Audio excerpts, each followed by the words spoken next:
issue, regular na bang hinahatid at sinusundo ni Paulo Avellino? Nagmula ang mga tsismis na ito sa pagiging madalas na makikitang magkasama sina Kim at Paulo sa iba't ibang mga okasyon.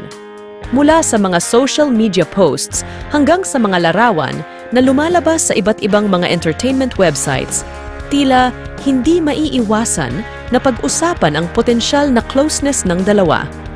Kasabay ng pagiging madalas na magkasama ay ang tila mas lumalim pa ang kanilang ugnayan.